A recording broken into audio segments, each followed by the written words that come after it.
Hey everybody, I hope we're all doing good, enjoying the nice weather as of lately. We're so close to the end of this course, and hopefully you've obtained a lot of knowledge about how government operates. This week we have a little bit more relaxed schedule ahead of us. We're just covering a couple key concepts regarding representation in the United States. I frame this lecture as hot topics regarding representation because, these are a lot of the key talking points when it comes to discussions about what we can do about our electoral systems. A lot of people focus on gerrymandering and the impact that has on general populations, and felony disenfranchisement and the impact that has on individuals. We're also going to expand this lecture a little bit to include some understandings of why people vote the way they do, one other additional electoral system that does not exist in the United States, just because I think it's beneficial to get that comparison point, and then a concept regarding the type of representative you desire. So let's get going.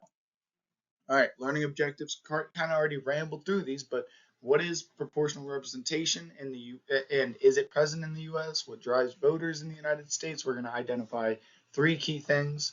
We're going to understand what gerrymandering and felony disenfranchisement is, and we're going to understand the impacts of felony disenfranchisement in our state. So let's keep it going. All right, what is proportional representation? Well, looking at it simply, proportional representation is when you have seats distributed in a body of government. Think of it, in this case, we could look at it like a legislative body. You have seats distributed in that body based on the proportion of the vote that the party obtained. You have some variations of how these elections go. You could have it be candidate driven or party driven. You'll see that in various nations abroad, and you'll focus on that in a comparative government course, but I think it's beneficial to provide a quick slide covering this concept. And thinking of it a different way, think of it as, say you have a system in which you have about 10 political parties, and you're electing people into your legislative body. Now, your political party, it's a minority party. You're looking at 5 to 10% of the popular vote. And in no district will you have the majority of the popular vote.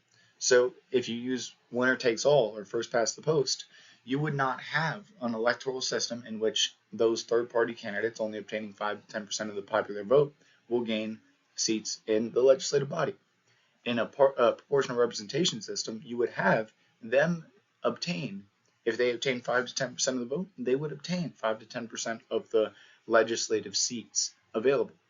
So we look at this, we do see that this is exemplified in many states abroad. Think of Israel, Germany, Switzerland, many other European nations specifically, and beyond that.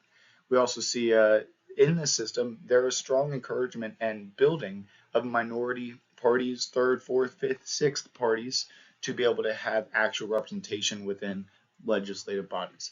And again, this is not present within the United States. Now, when we look at voting in the United States, now we're going to focus exclusively on US politics here. But when we talk about US politics and think about why we cast our ballots in certain ways and why those around us do the same, we see that there are primarily three generalized reasonings for casting a ballot the way you do. And this is obtained through social science surveys that measure partisan loyalties. You have various different approaches to understanding this, but the general consensus in contemporary literature is that these three things, party loyalty, issues involved, in candidate characteristics, drive a voter's decision-making process. So when we look at party loyalties, there's a study done by, I forget the exact authors, but they, as I don't have the direct citation right in front of me, but they identified that roughly 80% of Americans maintain the same party identification throughout their entire lives once they've established it in their youth. So think of it this way: once you voted for your first time at the age of 18, you are likely, more likely than not, to maintain that party identification throughout the entirety of your life. So we see that party loyalty, one is that is either obtained uh, mirroring your parents or in reaction to your parents' party identification, tends to be maintained throughout your lifetime. So we also see beyond party loyalties, we see issues involved. This is where we can go into a little bit more detail. When we talk about issues involved, it's important to make a distinction between two key types of issues. You have spatial issues and valence issues. Think of a spatial issue as one that there is a wide range of positions you could identify on a single spectrum. A great example of this is the minimum wage.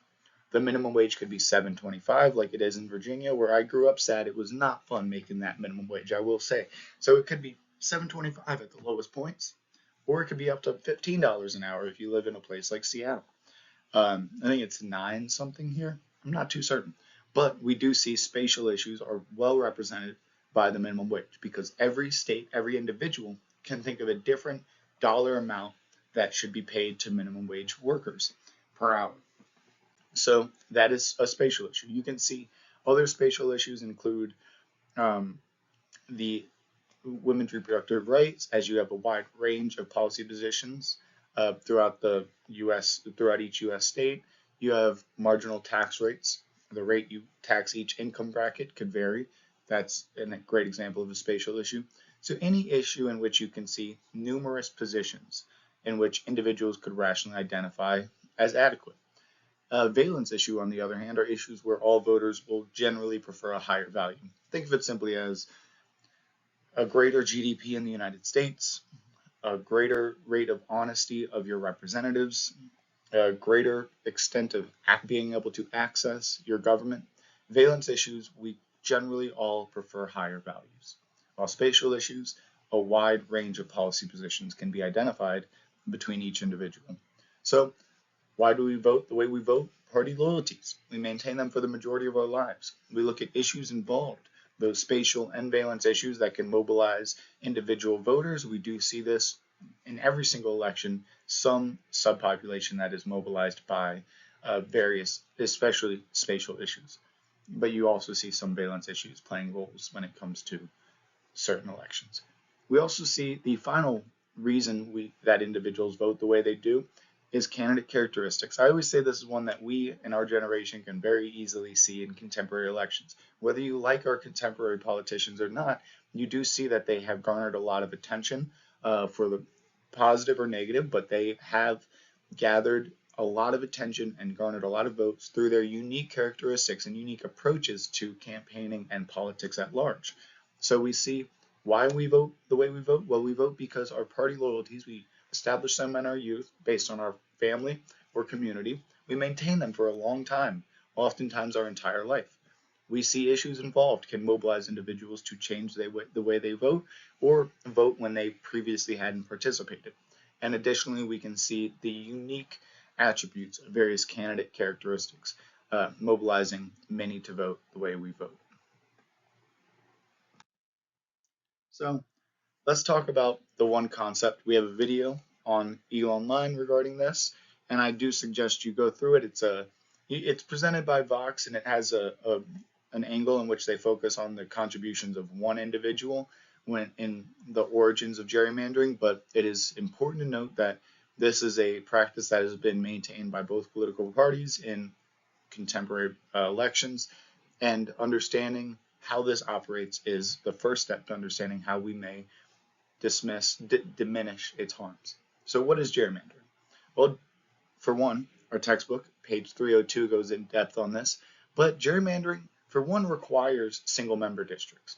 Single-member districts are, of course, when you divide the state into multiple districts and you're electing a single representative to speak for each district.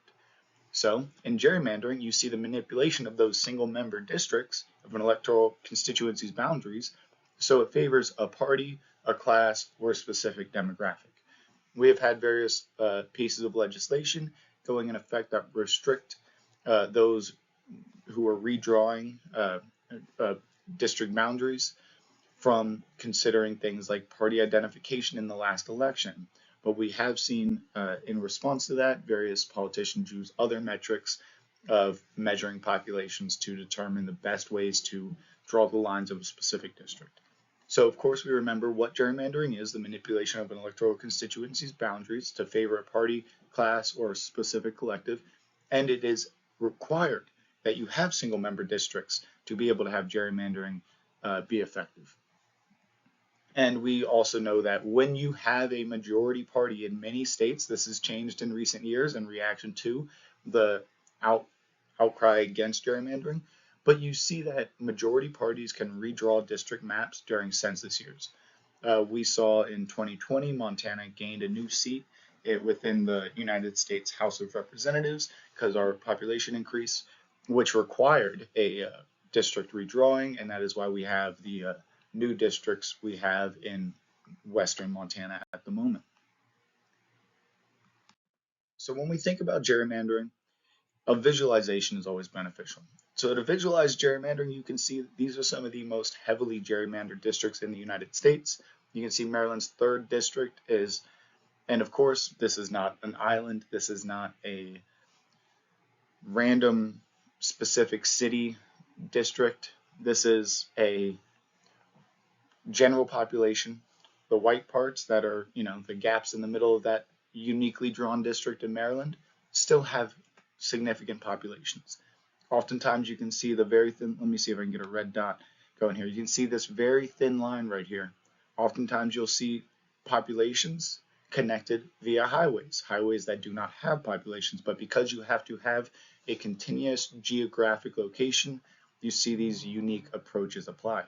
So what you'll often see is, let's look at a simpler image like Illinois' 4th district. You see this large hunk of the map just missing right from the center. Well, likelihood you will see that all in this general area connected by these highways here and there are of one party or general identification, while you would see individuals in this collective being of a different identification. So I think of it this way: if you have, it's hard to not to visualize this without a whiteboard, but say you have eight populations, each is equal to 1,000 people, something like that, and 4 of them are Democratic, 4 of them are Republican. Well, if you take 3 of those Democratic districts and you just make that one district, you acknowledge, all right, we're going to have one Democratic district, and out of these 8 districts, each district is 3 collectives. So you would have 3 of the Democrats, that's their own district, and then you're going to take 2 Republicans and put them with one of the Democratic populations. That's another district. And then you'll get another Republican district. So you can take an even population in this circumstance and make it to where you have 2 Republican seats and a Democratic seat, if you were dividing it into 3 bodies. It's hard to explain without a whiteboard, but it is a general practice of cutting out the district lines to benefit one class, party, or population. And here you can see some of the most intense examples of gerrymandering that exist in the United States, although there are many more than the examples you see on this slide. So how can I turn this off? Yeah, there we go. So expanding beyond gerrymandering, I also want to understand a key concept regarding representation, which is felony disenfranchisement. What is felony disenfranchisement? Well, if you have been convicted, and that is an important note to make, convicted, not charged, but convicted of a felony violation, you then, in certain states, will lose your right to vote for what could be the rest of your life. In various other states, you are not restricted from voting on any basis based off of your felony convictions. So we can see that in 9 states, we restrict voting for life after a felony conviction. These 9 states are predominantly concentrated in the Southeast. You have states like Florida, Georgia, Mississippi, Alabama, Kentucky, Tennessee, Delaware, it's a little bit north, Iowa, Arizona, Wyoming. I'm sorry, Georgia was not a part of that list. I misspoke. But you do see 5 of the 9 disenfranchisement states in the southeast of the United States. We'll go into that in a moment later on. We also see 15 states restore voting rights after prison, parole, and probation. 23 states, including the state of Montana, restore voting rights after being released from prison, while 2 states and the District of Columbia, Washington, D.C., allow voting from prison and do not have any form of felony disenfranchisement. Well, we do see, actually I won't make that, but we see when you do have a felony violation in one of the 9 states that restricts your voting rights for the rest of your life, it is important to note that you do have an opportunity to restore your right to vote, but there is only one avenue, And let's think deeply about it without me directly telling you immediately. So, you've been convicted of a state felony violation. You have lost your right to vote. You want to be able to regain your right to vote. Is there a seat within our government that, when convicted of a charge of any kind, can then maybe pardon you of that crime? Well, we understand that, of course, on the federal level, the president does this. But when you have a state violation, the president cannot interfere. But someone can.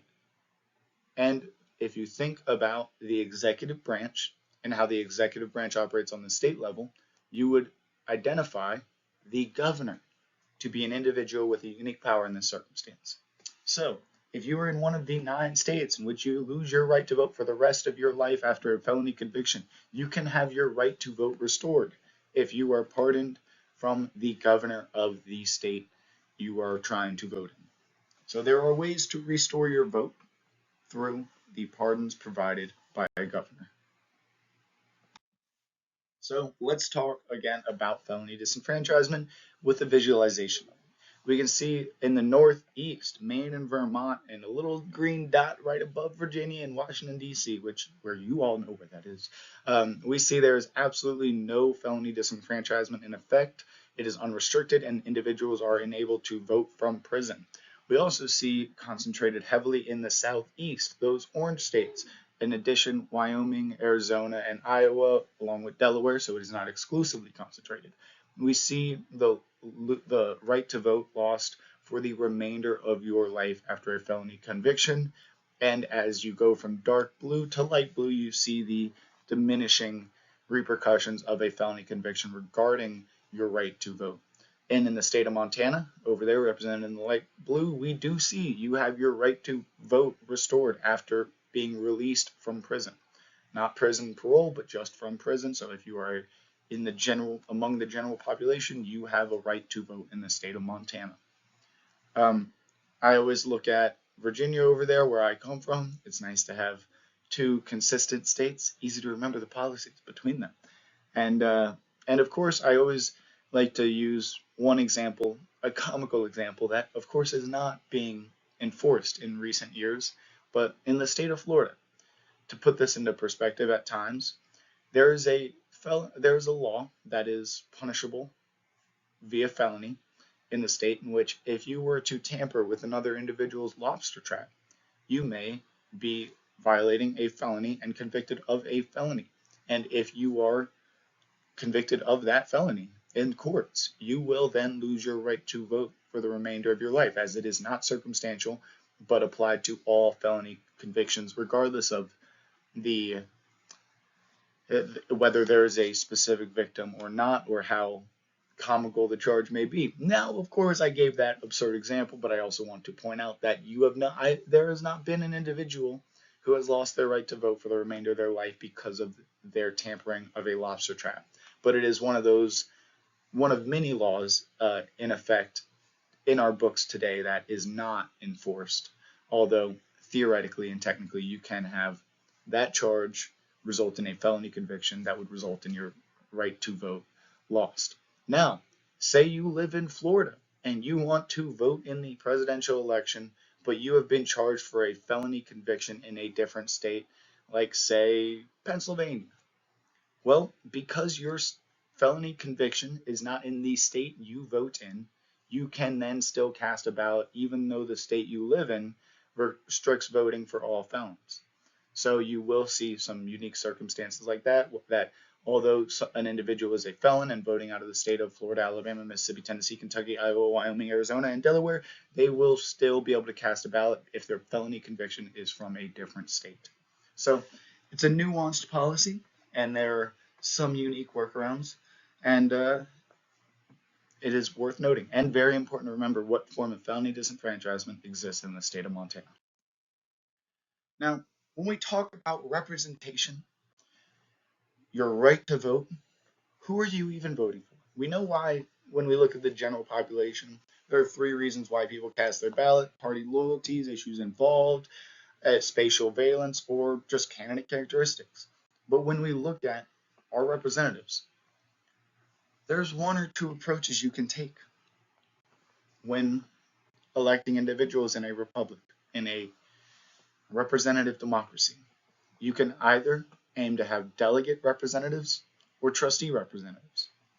A delegate representative is a representative that is elected to represent. It is when you elect an individual to do what the majority of their constituents believe is best. Think of it this way.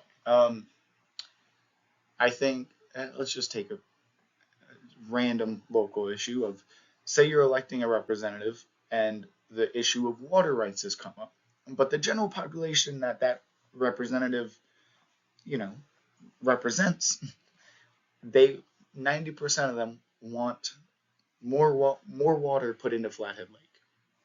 But your representative is an environmentalist, and they know that if we put more water in Flathead Lake, we might harm the ecosystem. I don't know this, actually. This is just me giving random examples. I've heard about water rights in the state, so there's my example. But a delegate representative would do what the 90% would prefer that they do, no matter what their interest or deeper knowledge encourages them to do. So a delegate representative in this scenario would vote with the 90% and enact policies to get more water distributed, ignoring the environmental harms or whatever this imaginary scenario portrays. A trustee representative, say they are the environmentalists, they're representing a district where 90% of the population wants more water put into Flathead Lake. A trustee representative would say, well, using their expertise, they would know that if they put more water in Flathead Lake, the environment would be harmed around it and we would have more costs down the road. So as a trustee representative, they use their knowledge and their expertise to identify the best interests for their constituents.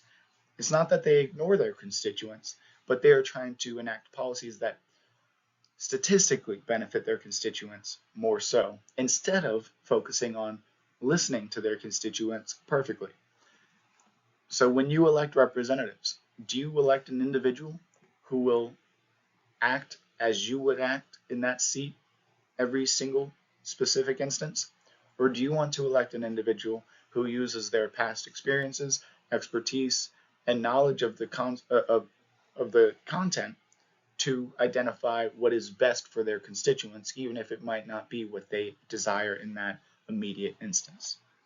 So, which would you prefer? And there are no wrong answers. You have the right to vote for a delegate or a trustee representative when you go to the ballots. What did we learn? What is proportional representation? Is it present in the U.S.? It's not. Definitions a few slides back. What drives voters in the United States? Party loyalties, candidate characteristics, issues involved. What is gerrymandering? It's the manipulation of electoral constituents' boundaries, single member district to benefit one class, party, or collective. We see felony disenfranchisement is losing your right to vote after a felony conviction in certain states, and this varies state by state. In 9 states, you see extreme felony disenfranchisement laws in effect as you lose your right to vote for the rest of your life. And this varies up until you have 2 states in Washington, D.C. that do not restrict your right to vote on at any point. And Montana, we remember, gives you your right to vote immediately after release from prison. Now, what felony disenfranchisement law exists in Montana? I just said that, even though I didn't read that sentence before. What is the difference between delegate and trustee representatives? Delegate representatives do what the majority of their constituents would prefer, while a trustee representative uses their experience and professional expertise to enact policies that would benefit their constituents at large. Here are the answers to those questions that I just rambled off. And what is due this week? We do not have an assignment and we do not have a quiz, but we do have a final essay and a final exam right around the corner. We have our final assignment next week, actually. I'm sorry, I made a mistake during last week's lecture. I thought it was this week. We have a 3-2-1 assignment due next week. It will be the easiest one of your assignments, hopefully, if you take it seriously and you seriously read the articles that you need to write it based off of. And reach out to me if you have any questions about your grade, about your status in this course. Uh, I feel very confident about the vast majority of the work you're all putting into this course. I've had some great discussions with some of you. Some of you have emailed me and asked me some great questions, and I encourage that to keep going. This is a point where when you start writing your paper, you're probably going to have a lot of questions come up, and I encourage you to reach out to me, and I will do everything I can to make this process as easy as possible for you, as enjoyable as possible. Remember, you're writing your paper about what you believe is most important in government. Take your experiences and use them to craft a great empirically based and professional political science paper. Remember, don't use the words I.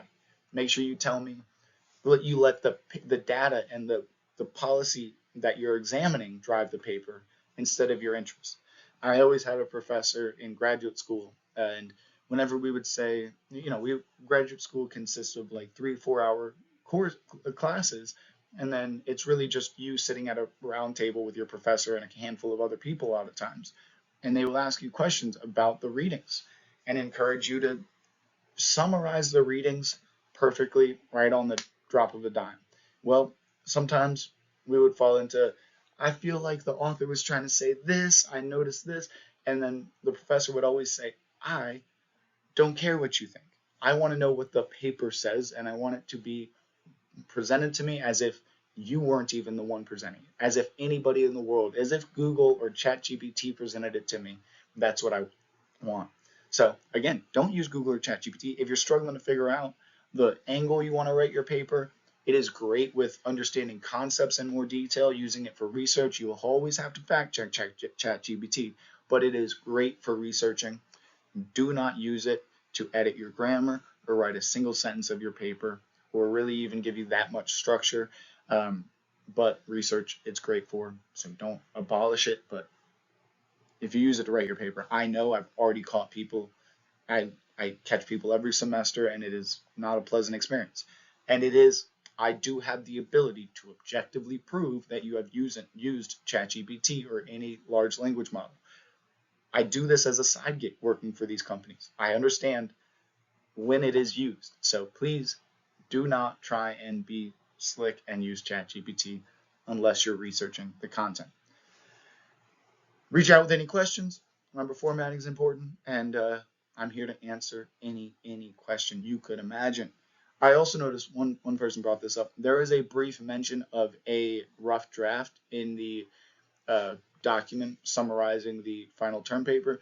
That is from when I had the midterm be a rough draft of your paper, and then I'd give you comments back. But because of how short this semester is, we do not have a rough draft, so ignore that, as you all already have at this point. Thank you guys. Have a good week, and I will see you next week.